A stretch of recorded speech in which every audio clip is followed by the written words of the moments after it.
Amém. Nós estamos estudando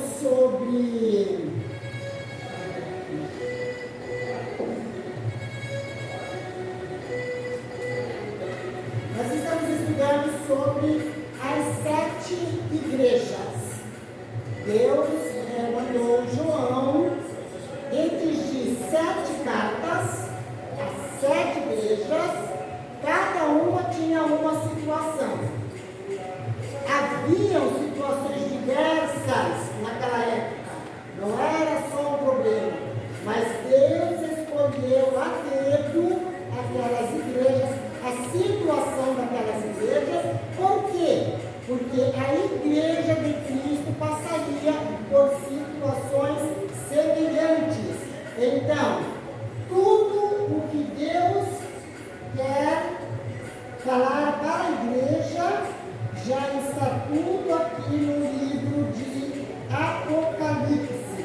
As situações, perseguições, tudo que a igreja iria sofrer, Deus já de antemão ele falou a João. Então hoje, no mundo que nós estamos vivendo hoje, no mundo atual, igreja de Laodiceia, o que nós precisamos já está aqui na palavra de Deus.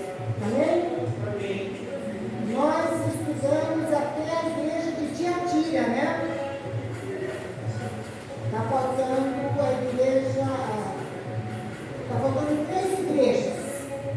A igreja de Tiatira é a igreja que enfrenta grande perseguição, é chamado a era negra da igreja.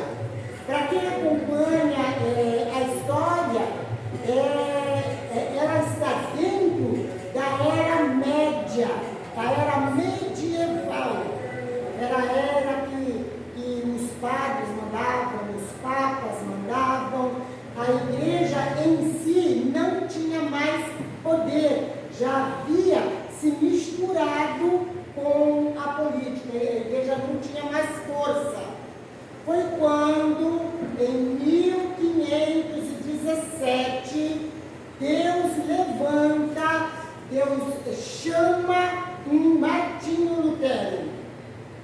E ele, estudando a Bíblia, ele era um padre, ele estudando a Bíblia, é uma frase muito bonita que sempre na época da reforma eles postam, e foi uma verdade. Estudando a Bíblia à luz de velas, Deus revelou a ele a profundidade de Romanos, a justificação pela fé. Aí ele entendeu que não precisava de nada daquilo que a Igreja Católica oferecia. Todas aquelas indulgências eram vãs. A salvação se alcançava pela fé na pessoa bendita de Jesus. Então, Martinho Lutero, ao compreender isso na palavra de Deus, ele escreve 95 teses. Pegou aquela folha e pregou na porta do palácio de Wimbledon.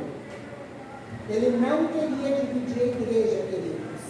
Ele apenas queria conversar com o clero a respeito daquela descoberta que ele havia feito na palavra. Como quem dizendo, se vocês não entenderem o que a Bíblia diz, eu entendi, eu vou compartilhar com vocês. Só que a Igreja Católica, a Igreja Romana, perdão, não é a Igreja Católica, a Igreja Romana, ela já estava corrompida. E ela já não queria mais ouvir nada e não queria conversa nenhuma. Martinho Lutero não conseguiu fazer a reunião que ele queria para discutir aquelas 95 teses, não chegou da forma como ele queria, e aí já começou uma perseguição contra a vida de Lutero. Ele teve que fugir, ele ficou escondido na parte mais alta do castelo de Wimbledon. E ali, escondido, foi quando ele escreveu o poema desse hino tão lindo que nós temos, Castelo Forte, que muitos conhecem. Foi escrito por Lutero em momentos de angústia, de tribulação. Ele afirmava com certeza que Castelo Forte, ele se referiu a castelo porque ele estava refugiado, escondido num castelo. Os castelos tinham fortalezas e eram tantas portas, tantos lugares ocultos que tinha onde uma pessoa se esconder e viver sem que ninguém se desse conta. Mas ele falava assim: o meu castelo forte é o Senhor. E assim ele escreveu esse belo livro. Em 1517, através de Lutero, Deus traz a igreja para o eixo. Por quê? Porque aquilo se rompeu, a igreja se rompeu. A igreja romana continuou da forma como ela estava, porque ela não queria mudar, né? E como não quer mudar até os dias atuais, né? E um outro grupo seguiu com Lutero. Ele, na época, não pôde ficar realmente pastoreando, ele teve que fugir, se esconder. Mas um grupo creu na palavra de Deus, creu naquilo que Lutero havia falado, havia explanado.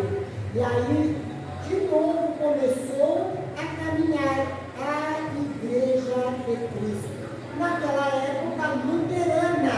Por que luterana? Porque seguiam os ensinamentos de Lutero, os esclarecimentos de Lutero. E essa foi a igreja de Tiatira, que era a igreja apóstata. E Deus traz ela para o eixo. A quinta igreja é a igreja de Sardes, é a igreja reformada. A igreja de Sardes significa cântico de alegria. E essa igreja, ela vivia das glórias do passado. Ela não tinha novas experiências com Deus, mas ela estava sempre falando: olha, você se lembra naquele tempo? Olha, então tempo aconteceu isso, então tempo nós vivemos isso. Queridos, a igreja de Cristo não pode viver do passado. A igreja de Cristo tem que viver de experiências diárias com Deus. Nós precisamos ter experiências com a leitura da palavra, experiências na oração. Às vezes uma coisa pequena, uma coisa simples, nós temos que procurar sempre o Senhor em primeiro lugar. Pastor Edmilson, na última mensagem que ele pregou em São Paulo, ele morreu voltando de culto. Pastor Edmilson era um grande amigo nosso, irmão da missionária Sirilene. Os que estiveram lá na nossa formatura conheceram a missionária Sirilene, o irmão dela, que pregava a palavra maravilhosamente, um homem de Deus.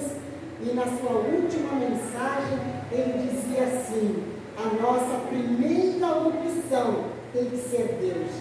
Está com dor de cabeça, está com alguma dor, algum problema, a gente tem lá um de pirona em casa? Tem. Mas a nossa primeira opção tem que ser Deus. Nós precisamos ter essa fé.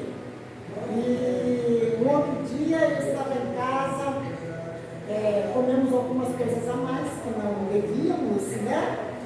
Aí o estômago reclama e eu estou com uma azia que eu não conseguia dormir. Eu sentei na beira da cama, a mente pensou assim: vou para a cozinha fazer um chá de ouro, um chá de hortelã. A minha mente já misturou logo um monte de coisa, vamos tomar um chá. Mas eu me lembrei da mensagem do pastor Edmilson. A nossa primeira opção tem que ser Deus. E ali onde eu estava, eu baixei a cabeça, falei com o Senhor. Eu falei, Senhor, se eu for fazer um chá de louro, vai passar a azia. Eu sei que vai passar. Mas a primeira opção é o Senhor. E queridos, daí 5 minutos eu não tinha mais nada. Sabe, são as coisas simples, mas que nós precisamos ter essas experiências com Deus. Isso nos fortalece. E isso cada vez mais nos põe mais próximos de Cristo. Porque quando uma coisa simples acontece e você tiver alguma outra situação, você vai buscar o Senhor rapidamente, porque Deus, Ele me atendeu, Ele vai me atender agora também. E nós precisamos buscar essas experiências com Deus, experiências diárias. O período profético da igreja de Sardes foi de 1517, foi um ano pós-reforma, até 1728. Essa igreja, ela passou por situações que ela tinha que se acordar. Vamos ler na Bíblia a chamada de Deus para a igreja de Sardes.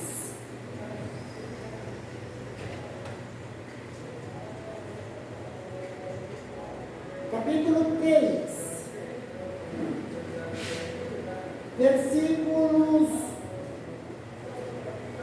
2, 3 e 4. Versículo 2: Sê vigilante e consolida o resto que estava para morrer, porque não tenho achado íntegras as tuas obras na presença do meu Deus. Lembra-te, pois, de que tens recebido e ouvido, guarda-o e arrepende-te, porque se não vigiares, virei como ladrão, e não conhecerás de modo algum em que hora virei contra ti. Verso 4: Tens, contudo, em Sardes umas poucas pessoas que não contaminaram as suas vestiduras e andarão de branco junto comigo, pois são dignas. Lembra-te, pois, do que tens recebido e ouvido, guarda-o e arrepende-te. Deus estava falando assim, aquilo que você viveu lá atrás, o que você ouviu, o que você aprendeu, guarda e vive hoje. Não é ficar contando o que Deus fez no passado. Deus fez lá, Deus vai fazer aqui. Se eu tiver uma vida com Deus, Deus ele vai agir da mesma maneira. E aí eu não vou viver da lembrança do passado. Eu vou viver no presente com Deus. Cada dia, cada dia.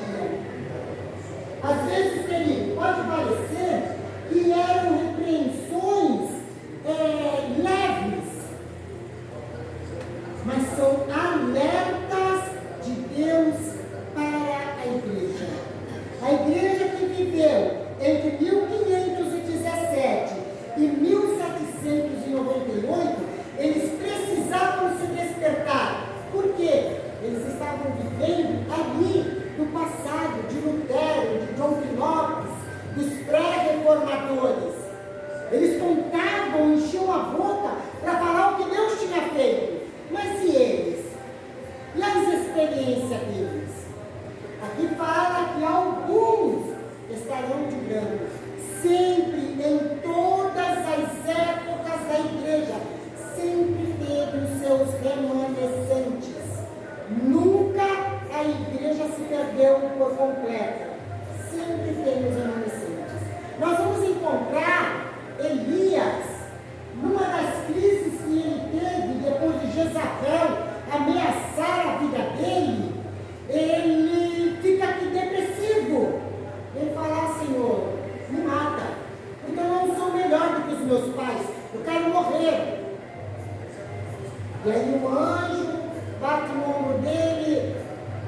Elias acorda, come, bebe. Elias despertou, comeu, bebeu, dormiu de novo. Quem está depressivo só quer dormir, né? E aí o anjo chama ele de novo. Elias, levanta, come, bebe. Porque a tua jornada vai ser longa.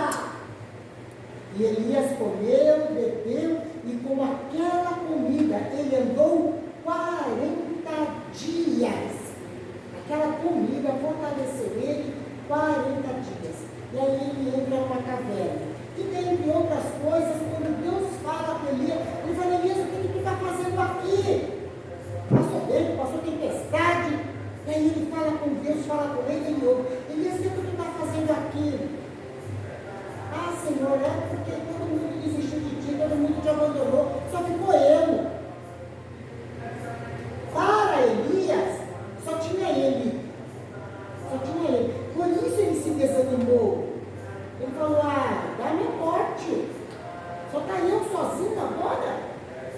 Deus falou para ele: não, Elias, ainda tem 7.000 que não se dobraram a Baal. Então, mesmo que nossos olhos não vejam, mas sempre tem a igreja remanescente. Deus sempre tem os seus. Assim como Elias foi servido a ele o pão, a água, come, Elias, bebe, vai ser longa a tua caminhada. Para nós, a palavra de Deus é a mesma. Nós precisamos cada dia nos alimentar. Pão e água, palavra. Jesus é o pão da vida. Ele é a água viva. Nós temos que nos alimentar cada dia na palavra. Ter experiências com Ele cada dia na palavra. E assim como por um milagre, Elias andou 40 dias com aquele alimento, nós temos que caminhar com o pão da vida, que é Jesus. A situação de Elias requereu que ele se alimentasse e caminhasse por 40 dias com aquele alimento. Para nós não precisamos, nós não estamos vivendo a situação de Elias. Nós estamos numa caminhada para o reino celeste, que nós temos oportunidades, nós temos igreja, nós temos Bíblia, nós temos os irmãos. Então a nossa caminhada é diária, pão e água, caminhando com os irmãos, pão e água, a palavra de Deus, caminhando com Jesus, e um fortalecendo o outro. Se tropeçar, se o pé doer, irmão, não desfalece, vamos firme, a nossa caminhada está terminando, nós estamos chegando. Paulo, no livro na carta de Tessalonicenses, quando ele escreve aos irmãos de Tessalônica, ele diz que ele fala sobre a vinda de Jesus, que o arrebatamento está próximo, e ele diz assim: consolai-vos uns aos outros com estas palavras. Que palavras? Jesus está voltando. Seja forte, irmão, Jesus está voltando. Não desiste, irmão, Jesus está voltando. Vamos caminhar, querido, Jesus está voltando. Essa é a palavra de consolação para a igreja. Nós vamos chegar na sexta igreja. A sexta igreja, queridos, é a igreja de Filadélfia. Quando nós lemos a carta que é enviada à igreja de Filadélfia, nós ficamos maravilhados e eu, particularmente, já cheguei a pensar assim, que ele ia ter nascido naquele tempo. Ele ia ter nascido naquela época. Por quê? Porque a igreja de Filadélfia, ela não tem nenhuma queixa. Não tem queixa contra a igreja de Filadélfia. Nós a classificamos como a igreja santa. Vamos lá, capítulo 3, do verso 7 em diante. Ao anjo da igreja de Filadélfia escreve: estas coisas diz o santo, o verdadeiro, aquele que tem a chave de Davi, que abre e ninguém fecha, e fecha e ninguém abre. Conheço as tuas obras. Eis que tenho posto diante de ti uma porta aberta, a qual ninguém pode fechar. Que tens pouca força, entretanto, guardaste a minha palavra e não negaste o meu nome. Eu farei que alguns dos que são da sinagoga de Satanás, desses que a si mesmos se declaram judeus e não são, mas mentem, eis que os farei vir e prostrar-se aos teus pés e conhecer que eu te amei, porque guardaste a palavra da minha perseverança, também eu te guardarei da hora da provação que há de vir sobre todo o mundo, para experimentar os que habitam sobre a terra. Venho sem demora, conserva o que tens, para que ninguém tome a tua coroa. A igreja de Filadélfia era uma igreja que cumpria a palavra, que vivia o amor fraterno, que tinha comunhão com Deus. E alguns dos que estavam próximos a ela, algumas pessoas que se diziam judeus e não eram, eles eram enganadores.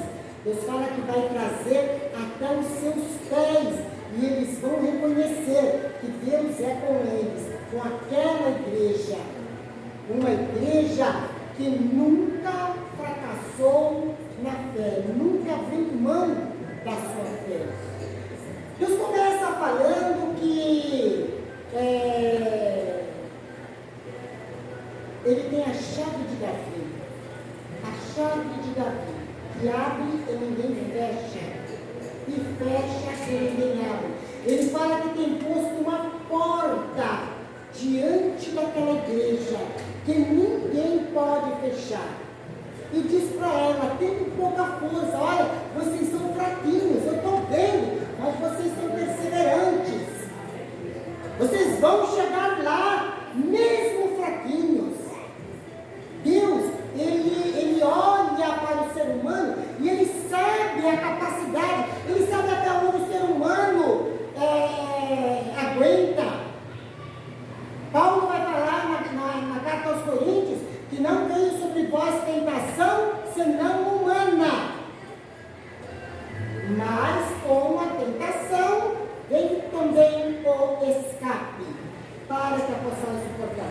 Toda a tentação é humana, tudo aquilo que nós somos afligidos aqui na terra é humano, são coisas que os olhos veem. Então cobiça, e isso, gente, é por N situações, sabe? Pessoas que, eu vou dar exemplo de mulher, né? Mulher passa na vitrine, aquele vestido ali, vou comprar. Às vezes nem precisa, mas vai lá e compra, está tão bonito, não vou perder a promoção. Pega aquelas revistinhas de avô natura, olha isso daqui está na promoção, não vou perder a promoção, não está nem precisando, mas está comprando. O que as mulheres são? Tentadas por aquilo que vê. Então a gente tem que sempre, são coisas tão pequenas, e a gente tem que exercer domínio próprio. Por quê? Porque viver com Deus é dizer não para si todos os dias. Vou comprar? Vou, quando eu precisar. Quando eu não precisar, não vou comprar. A gente vê aquelas mesas postas, aí a gente tem lá a restrição de alguma comida, né? Vai chegar lá, uma vezinha só, aí come, né? Aí no outro dia tá lá, não podia ter comido. Mas sabe, é ter um domínio próprio de olhar e falar assim: não vou comer, vou tomar um copo de água e sair andando. É difícil? É. Mas são pequenas coisas,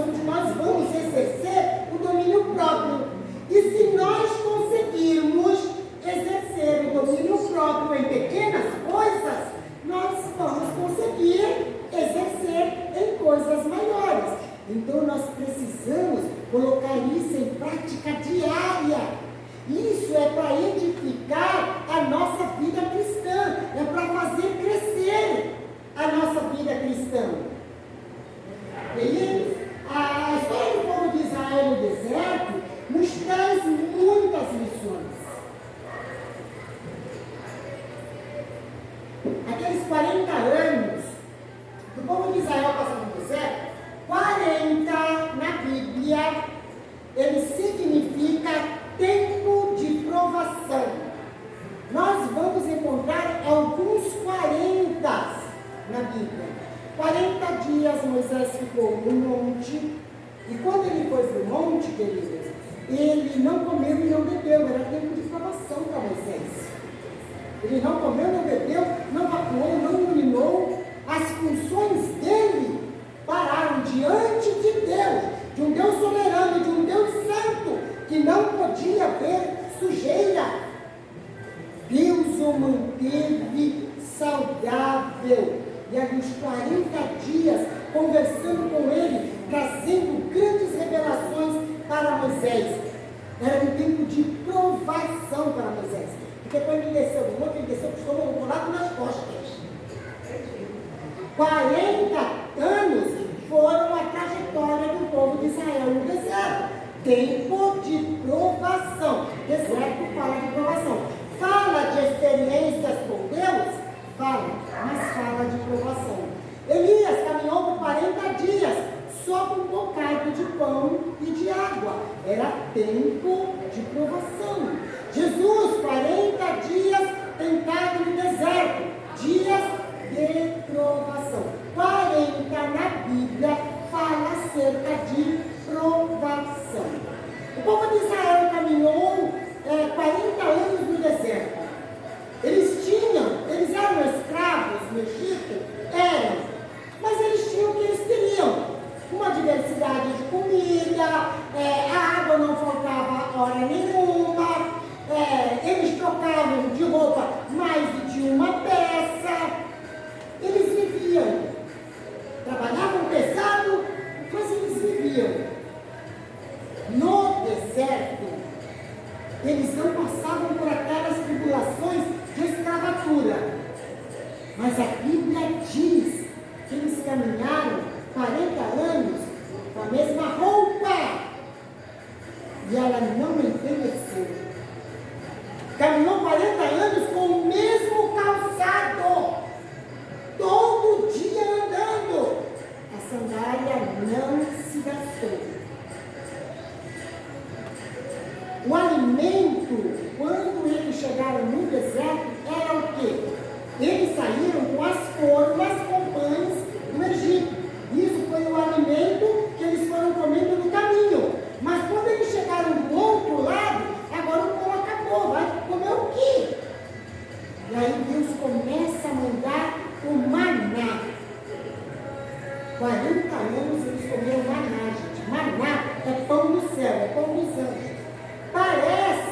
Era semelhante aos floquinhos de neve. Aquilo de noite, quando cai o sereno, serenava o maná. O chão amanhecia tudo branquinho, forrado. E aí eles pegavam aquilo, colhiam, eles só podiam colher a medida diária. Se pegasse a mais, ia apodrecer. Eles não aproveitavam. Era dose diária. Com aquele maná eles faziam pão, eles faziam bolos, farofas, mas tudo era de maná. Quando chegava no final do ano, falava assim: o que a gente vai ter de ceia de Natal? Maná. Na ceia de ano novo? Maná. Estou fazendo aniversário, qual é o cardápio? Maná. Todo dia era maná. Tanto que o povo reclamou para Moisés: a gente só come maná. Maná não tem sabor, gente. Não tinha sabor. Mas tinha tudo, todo nutriente, todas as vitaminas, elementos sólidos, tudo que o ser humano precisava tinha no maná. Sabe o que é isso? Não é para você ter para você se alimentar, ficar forte e caminhar na minha presença. É desse jeito que a igreja tem que caminhar diante do Senhor. Não é para ter prazeres carnais, não é para fazer a vontade da carne, é para caminhar com aquilo que você precisa. O que é que nós precisamos? Palavra, pão e água, está aqui, ó. É esse o alimento que vai nos sustentar até que ele venha. Fala, pastor. Quando chegaram lá no final, qual que foi o alimento deles lá? No Gilgal? Quando eles entraram na terra prometida. A partir do momento que eles entraram na terra prometida, eles tinham a terra para colher, uma maná cessou. Deus esperou eles entrarem na terra prometida, eles herdarem. Depois que eles estavam dentro da terra, agora eles tinham o alimento da terra. Então, o maná cessou. Mas eles tinham tido 40 anos de experiência com Deus. 40 anos de experiência com Deus. A água, quando faltava, Deus não dava na rocha. Deus abria rios aonde não existia. E Deus dava todo o sustento que eles precisavam. Vinha de quem? De Deus. Deserto fala de experiências com Deus. Às vezes não fala assim, irmão, eu tenho um deserto, tá? A melhor hora de se encontrar com Deus, o melhor lugar de se encontrar com Deus. Então, nas nossas vidas não pode haver murmuração. O povo murmurava. E por infelicidade, um tempo eles falaram assim, olha, mas lá no Egito nós tínhamos alho, cebolas. Olha, gente, quando eles comiam o maná do céu, eles estavam pensando em cebola e alho. O ser humano nunca está satisfeito com eles. Nunca está satisfeito. É muito difícil satisfazer o ser humano. Porque se colocar aqui entre nós, olha, está calor.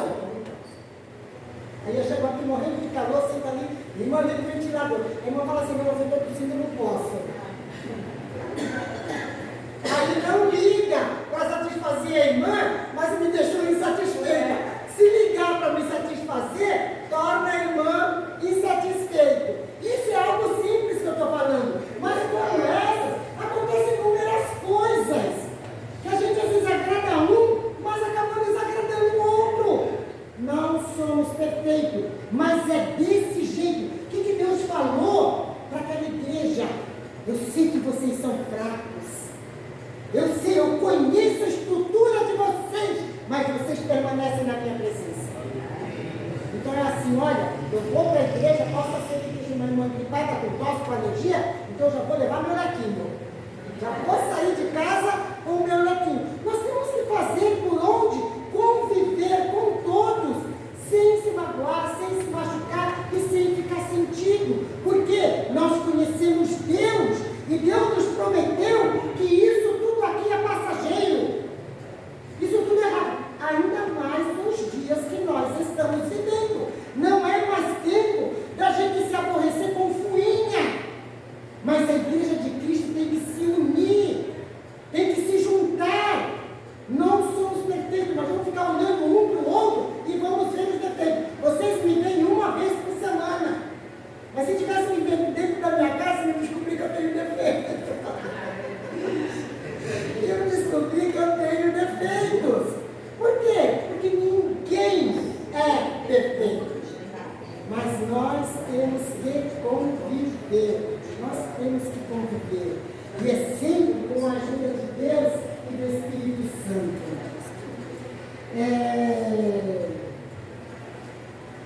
Jesus fala nessa carta, olha, eu tenho a chave de Davi, que abre e ninguém fecha, e fecha e ninguém abre. As chaves antigamente não eram como as nossas, que dá uma volta, dá duas voltas, tem todo um aparato por dentro. Não era assim, não se tinha essa tecnologia ainda. Era um buraco até grandezinho, por dentro, quem estava pelo lado de dentro,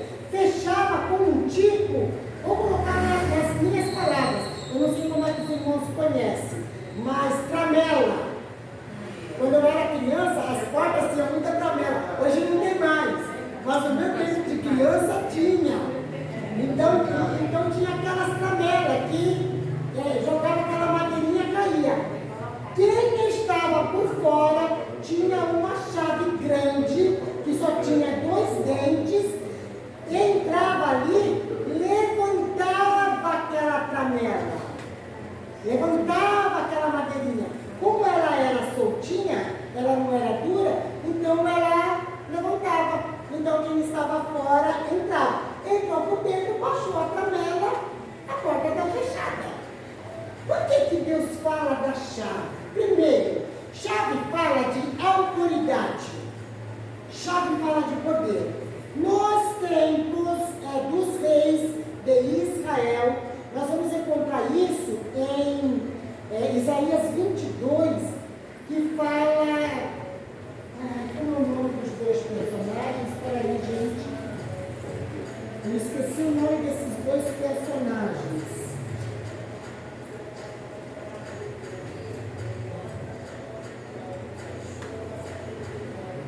A chave é tirada das mãos de...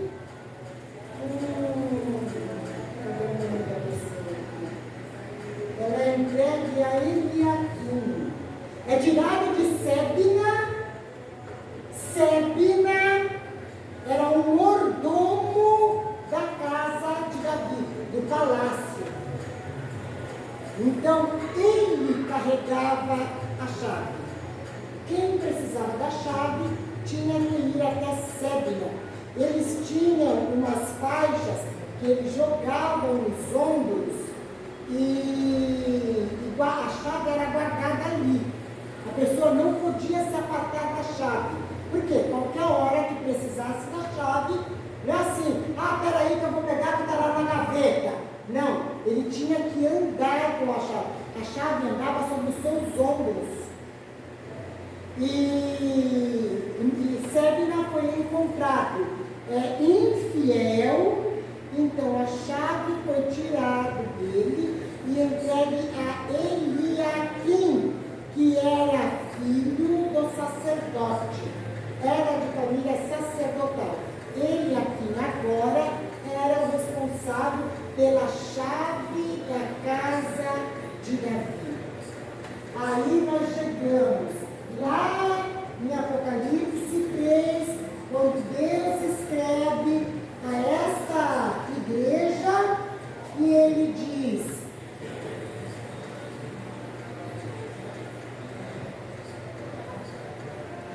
este diz o santo, o verdadeiro, aquele que tem a chave de Davi.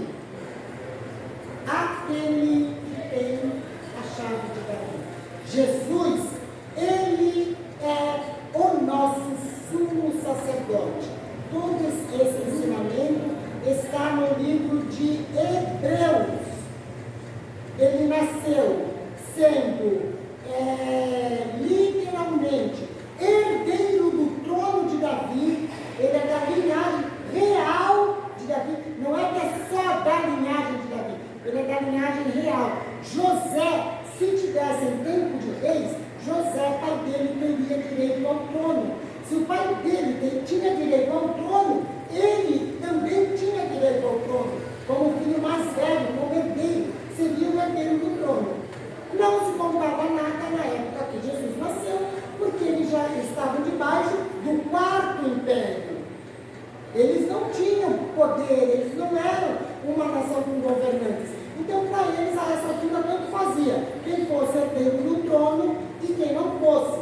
Mas Jesus nasceu legalmente herdeiro do trono de Davi. E pela família de sua mãe, herdeiro do sacerdócio.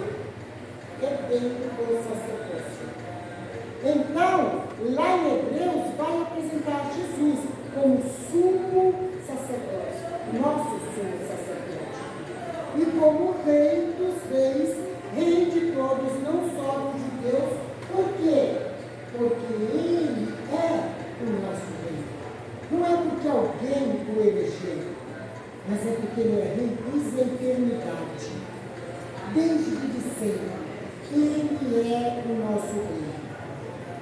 Então, aqui fala que aquele que tem a chave de Davi, olha, Eliaquim recebeu a chave da casa de Davi, sacerdócio. A chave estava na mão do sacerdócio. E aqui Jesus é o nosso sumo sacerdócio. Então, ele tem a chave da casa de Davi, tanto pelo sacerdócio, como chave de Davi. E fala que aquele que tem a chave de Davi, que abre e ninguém fecha, que fecha e ninguém abre. Quem tem a chave tem o poder.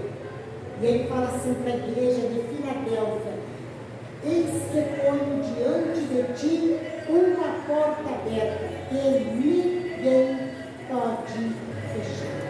Essa é a mesma porta que o Senhor põe diante de nós. Gente, não é porta de bens, porta de prosperidade, porta de dinheiro. Não é. É a porta da proclamação do Evangelho. Nós temos uma porta aberta. Nós vivemos a era da graça. A porta está aberta.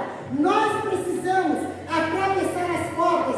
Quer dizer, atravessar, ir além da nossa casa, ir além dos nossos vizinhos, ir além das nossas fronteiras, sair de dentro da Conceiçãozinha, estou lá no Guarujá, estou em Bertioga, estou em Santos trabalhando. A porta está aberta para pregarmos o Evangelho de Cristo, para nós sermos testemunha aonde nós estivermos, além das nossas portas. Nós temos que testemunhar Cristo. A igreja profética da era de Filadélfia é de 1798 até 1844. E essa igreja, essa época, foi quando se formou a primeira casa publicadora. Foi quando Gutenberg construiu a sua primeira impressora. O primeiro livro a ser impresso no mundo foi a Bíblia. Os livros eram em pergaminhos, eles juntavam cartas, folhas. O primeiro livro impresso no mundo foi a Bíblia. Esses fatos aconteceram dentro do período profético da igreja de Filadélfia. E eles, agora lendo a Bíblia, eles tinham a Bíblia. Mesmo com a imprensa, foi feita a primeira Bíblia. Não é que cada um podia, agora eu quero comprar uma Bíblia, eu quero uma Bíblia, eu quero uma Bíblia. Não, era uma Bíblia, que ficava num certo local e todos iam ali para ler a Bíblia. Gente, nem sempre ler a Bíblia foi tão fácil como nós temos hoje. Que a gente carrega a Bíblia para todo lado que a gente vai. Eu, por todos os anos que eu trabalhei na minha vida, a minha Bíblia sempre andou na minha bolsa. Sempre andou na minha bolsa. E antigamente eu tinha mania que até se eu fosse na padaria eu ia de bolsa, viu, irmão? Eu perdi a mania de bolsa. Mas se eu estivesse aqui na padaria, eu pendurava a bolsa no ombro e ia para a padaria. E a bolsa sempre, a Bíblia sempre esteve dentro da minha bolsa. Mas nem sempre foi assim. O povo já teve muita dificuldade em ler a Bíblia. Mas eles faziam qualquer sacrifício para poder ler a Bíblia. Nós fazemos esse mesmo sacrifício hoje. Estou com sono, não vou ler a Bíblia hoje, vai ficar para amanhã. E a gente deita para o lado, às vezes nem vai dormir, muitas vezes fica com o celular na mão, mas não se dispõe a ler a Bíblia. Na China, queridos, há uma escassez muito grande de Bíblias, muito grande. Tem lugares na China que o pastor, para pregar, tipo assim, vai lá, pastor Adair, você vai pregar domingo. Ele anda 2 dias para chegar até onde tem uma Bíblia, aí ele lê tudo que ele consegue, ele lê, ele anota, ele tenta guardar, ele faz todo um apanhado que ele consegue, no máximo que ele consegue. Aí ele volta 2 dias andando para poder pregar para a igreja. Aí depois de amanhã a irmã que vai pregar, a irmã caminha 2 dias, para ler a Bíblia, aí come tudo que consegue, anota o que consegue, aí volta. E a igreja sobrevive na China. A igreja é forte na China. E eles não têm o que nós temos. É por isso, queridos, que, sabe, por momentos de lucidez na nossa casa, nós precisamos pensar. Tem gente que não tem nada. Eu vou largar o celular e vou ler a Bíblia. Eu vou ler a Bíblia. Os povos antigamente, eles eram cultos, eles sabiam falar, eles falavam bonito, o português era muito correto, mas todos os filmes que vocês assistirem, vocês vão ver que eles vão para a cama com o livro na mão. Primeiro eles leem, aí depois apaga o abajur, encosta o livro, então vai dormir. E nem era a Bíblia, viu, gente? E nem era a Bíblia. Ai, mãe, eu não tenho paciência, eu não consigo, aí eu durmo. Nós temos que nos reeducar a ler a palavra. Eu estava falando isso hoje para uma irmã que falava: irmã, eu não consigo ler. Me dá sono. Eu falei para ele: dá sono, leia a Bíblia de pé. Leia a Bíblia de pé. Porque se sentar, vai começar a cochilar, fica de pé lá no meio da casa lendo a Bíblia. Eu quero ver você cochilar de pé. Hoje a gente vai ler 2 versículos, amanhã lê 4, depois lê 6, lê um capítulo inteiro, depois você está lendo 2 capítulos, 3 capítulos, aí daqui a pouco você pode sentar e cruzar as pernas, se esticar, porque você se reeducou a ler. Agora você lê assim à vontade. Por quê? O corpo acostumou. Esse corpo aqui, gente, só quer facilidade.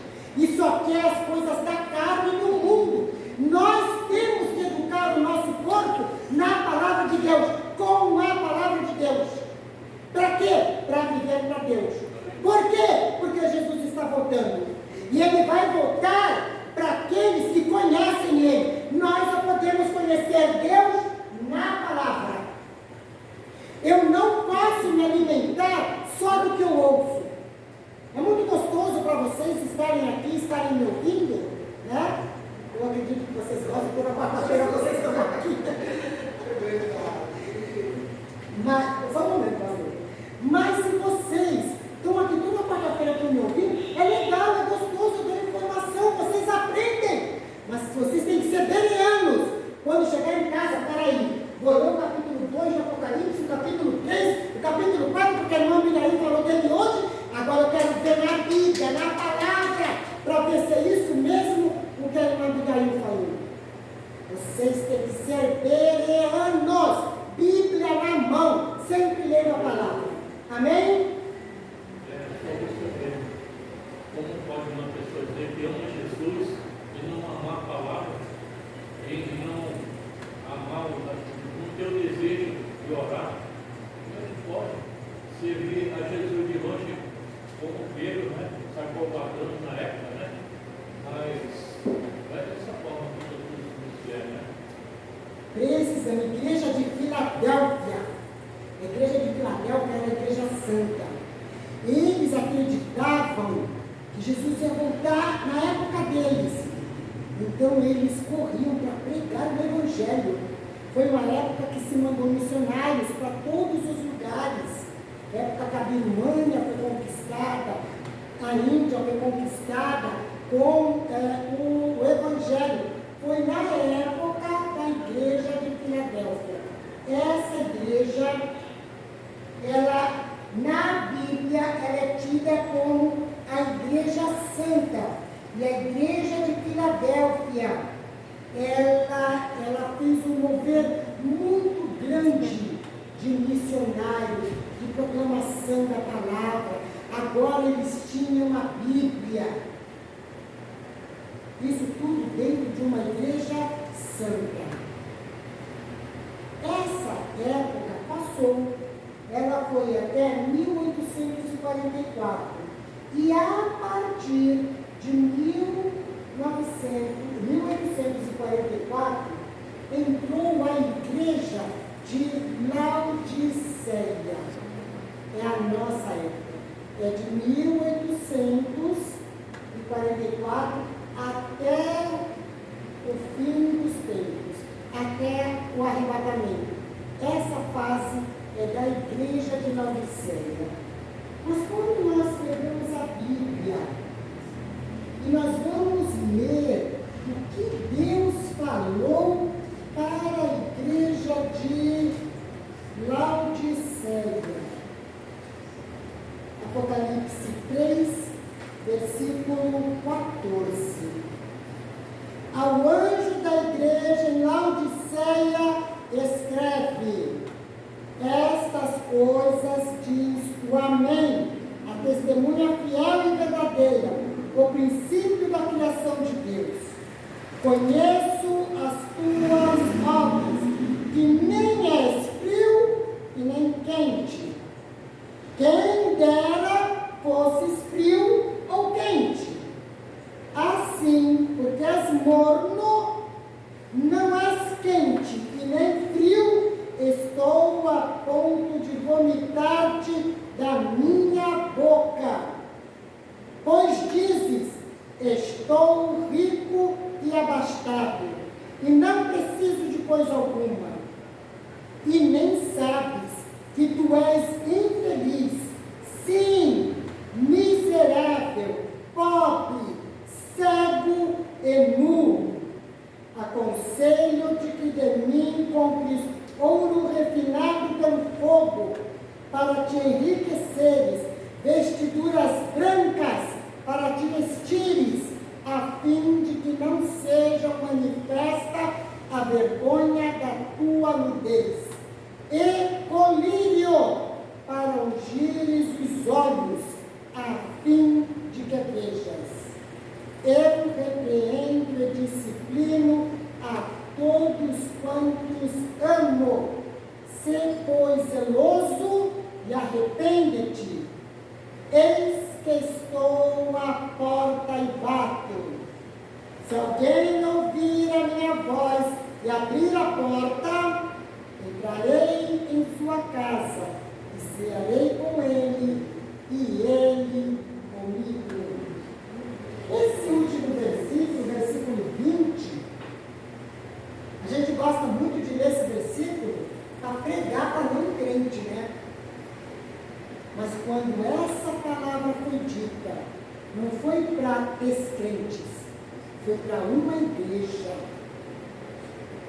Jesus estava do lado de fora da igreja.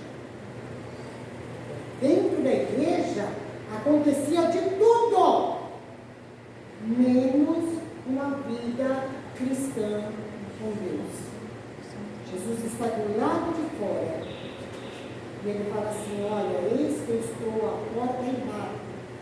Se alguém ouvir a minha voz e abrir a porta, eu entrarei com ele, e cearei com ele e ele comigo. Essa é a igreja da nossa era, a igreja de Laodiceia. Nós temos falado em várias vezes, em várias aulas, porque é uma verdade, queridos. Hoje, a igreja, ela quer trazer todo mundo para dentro da igreja. Porque eu preciso ajuntar jovens, eu preciso ajuntar criança, eu preciso ajuntar adolescente, então eu tenho que fazer isso, eu tenho que fazer isso, eu tenho que fazer isso. Hoje, as irmãs, para dar aula para criança, se vestem de boneco, bota aquelas caras horrorosas desse tamanho, faz tanta parafernália. Gente, no meu tempo de criança, não tinha escolinha, a gente sentava no banco do lado da mãe para assistir um culto. Que hoje a gente fala assim: ah, mas a criança não entende o que o pastor está falando. Entende sim, entende sim. Eu cresci sentado nos bancos da igreja, e eu ouvi a palavra de Deus, e Jesus entrou na minha vida, eu me converti, eu me batizei, e eu estou aqui para a glória de Deus. Não precisa de modernidade, não precisa de parafernália para ganhar ninguém, só precisa da palavra de Deus. Só precisa da palavra de Deus. A palavra de Deus tem que ser o atrativo. E se a palavra de Deus não for o atrativo, vocês podem colocar o teatro inteirinho aqui dentro. Podem colocar aqui dentro, porque Jesus vai estar lá fora, pedindo para enviar. Tem alguém que consegue me ouvir? A igreja que estava na casa de Maria, quando Pedro foi preso, o anjo entrou na prisão, soltou, libertou Pedro, mandou ele colocar a capa. Pedro, quando caiu na real, ele já estava para fora dos portões da cidade. E aí ele corre para a casa de Maria. Quando ele chega na casa de Maria, a igreja estava orando. Por causa de um homem, de um pastor, que estava preso, a igreja foi fazer vigília. E aí Pedro bate na porta. Sempre tem aquele que ouve o chamado. Aleluia. Aí a menina estava ali atenta. Tem alguém batendo na porta. E ela correndo lá, ela deve ter olhado pelo buraquinho da fechadura lá da porta, que não era tão pequeno. E ela correu lá e falou assim: olha, Pedro está na porta. Não, menina, você está sonhando, Pedro está preso, Pedro está na porta. Eu escutei. E eles foram ver Pedro estava na porta. Nós temos que estar atentos. Aí eu escuto alguém dizer assim: mas aquela menina não estava nem orando. Não, o povo daquele tempo orava, as crianças oravam. Mas sabe o que é orar e vigiar? Orar e estar atento. A igreja tem que orar e vigiar. Orar e estar atento. É sempre vigilante, porque todo instante Deus pode querer falar conosco. Nós vamos ouvir a voz de Deus, nós vamos ouvir o que Jesus tem para falar conosco. Quando Jesus ressuscitou, ele ainda não tinha ascendido aos céus. As mulheres vão bem cedo no sepulcro, e aí a pedra está removida. Jesus não está lá dentro, as mulheres voltam correndo, Maria fica chorando no sepulcro, no jardim do sepulcro. E aí aparece um homem a ela, e ela olha, ela vê aquele homem como um jardineiro. E ela fala: Senhor, se tu sabes aonde levar o corpo do meu Senhor, me fala, que é para a gente tomar ele e cuidar, porque eles cuidavam com especiarias, com óleos. Tudo tinha sido feito muito depressa na morte de Jesus, porque ele morreu numa sexta-feira à tarde. 6 horas já entra o Shabat dos judeus. Então eles tinham que correr com o corpo de Jesus para sepultar até às 6 horas. Então foi feito tudo muito às pressas, o sepultamento de Jesus. Por isso que as mulheres se prepararam, se organizaram, para depois que passasse o Shabat, elas iam lá para realmente cuidar do corpo direito, como tinha que ser feito, como era o costume deles na época. Aí as mulheres saem, Maria fica ali, ela olha, ela vê um jardineiro. E aí Jesus diz assim: Maria, ela conheceu a voz de Deus. Senhor, és tu, Rabone. Aí Jesus falou: olha, vai, não me toques, eu não subi para o Pai ainda, mas vai e diz aos discípulos, aos seus irmãos, eu vou adiante de vós para a Galileia. Jesus ascende aos céus, ele volta, ele fica 40 dias na terra. Agora tem 2 discípulos indo para Emaús. E aí, um terceiro homem pega aquela caminhada daqueles 2 discípulos. Eles olharam, era um viajante.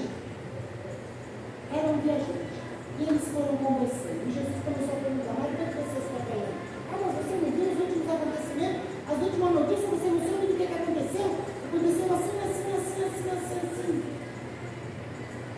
Era costume de todo judeu piedoso abrigar os viajantes em casa, mesmo quem eles não conheciam. Era a cultura judaica, eles abrigavam viajantes em casa. Por quê? Porque viajar à noite era muito perigoso. As estradas eram perigosas, eram tudo estradas de mato, empoeirada, muitas vezes com buraco, com cobras, porque o lugar era desértico.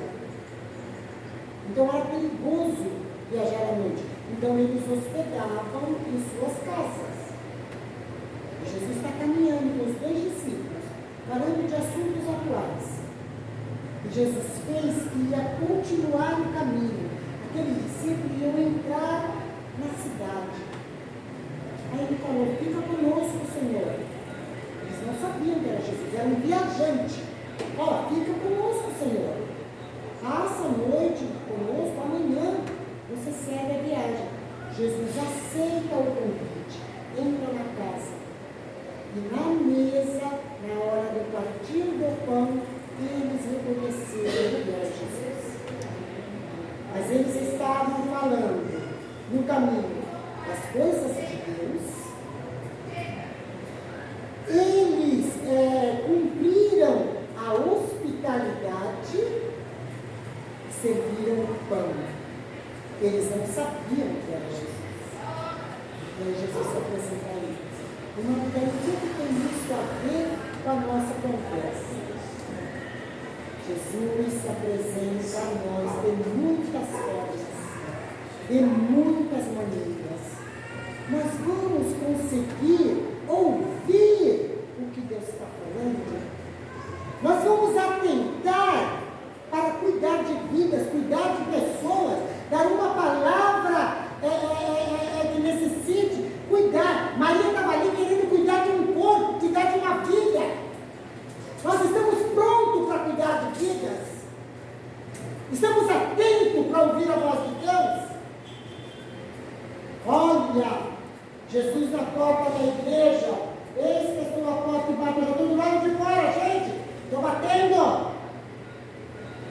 Tem um lugar para mim aí dentro? É a nossa era. É a pergunta que Deus está falando para a igreja. Tem lugar para mim aí dentro? Vocês estão entendendo a minha palavra? Vocês estão cuidando de vidas? Vocês estão hospedando? Vocês estão cuidando? Tem lugar para mim aí dentro? Então, essa última chamada, essa última igreja, o chamado é muito forte. Fala assim: olha, vocês não são nem frio nem quente. Oxalá, fora frio ou fora quente. Aonde estava localizado a cidade de Laodiceia, ela era numa posição que as águas tinham que vir de longe. Eram 2 caminhos de água, eles vinham encanando, vinham fazendo caminho até chegar na cidade de Laodiceia. Uma dessas fontes eram termais, eram fontes de águas quentes. Essas águas eram curativas, se faziam banhos, usavam para muitas coisas. A fonte que vinha do sentido contrário era água fria. As 2 fontes desaguavam em Laodiceia. Então, quando essas 2 águas se juntavam, ela ficava morna. Ela nem ficava quente e nem ficava fria, ela ficava morna. Quem queria água quente tinha que chegar antes da onde ela desaguava e pegar água quente para o que precisasse. Da mesma forma, a água fria. Quem pegava aonde ela desaguava, já pegava ela morna. Por isso que ele deu o exemplo do morno. Ele falou com Laodiceia de uma forma que eles sabiam o que Deus estava falando. Olha, as águas quentes são curativas, são boas, ela tem uma boa produção, tem um bom proveito. A água fria também, tudo que você precisa para água fria. Para beber você precisa de uma água fresca. Se você está com o corpo cansado, você precisa de uma água quente. Agora, se for morno, não serve para nada. Se for morno, não serve para nada. Não serve para curar nada, não serve para beber, não serve para nada. E se para quem já experimentou tomar água quente, dá logo ânsia de vômito, né? Dá logo ânsia de vômito. Por isso que Jesus porque não és frio e não és quente. Eu estou a ponto de te vomitar na minha boca. A igreja de Laodiceia. Ai, Maria, então não tem ninguém salvo na igreja de Laodiceia. Temos nós aqui, gente. Sabe qual que é o segredo? A posição dessas cartas, a penúltima carta é de Filadélfia, Igreja Santa. A última que nós estamos é Laodiceia, a Igreja Morna. Em Laodiceia, Deus tem uma Igreja Santa. Eu não acabei de dizer que em todas as épocas, não importa o que aconteça, Deus tem os seus remanescentes. A Igreja de Filadélfia está viva na era de Laodiceia. É por isso, queridos, que nós temos que nos despertar. Então eu sou Filadélfia? Então vou deixar passar. Está ganho.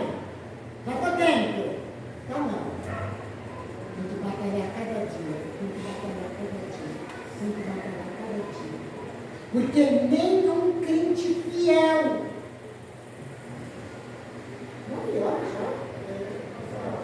Nossa!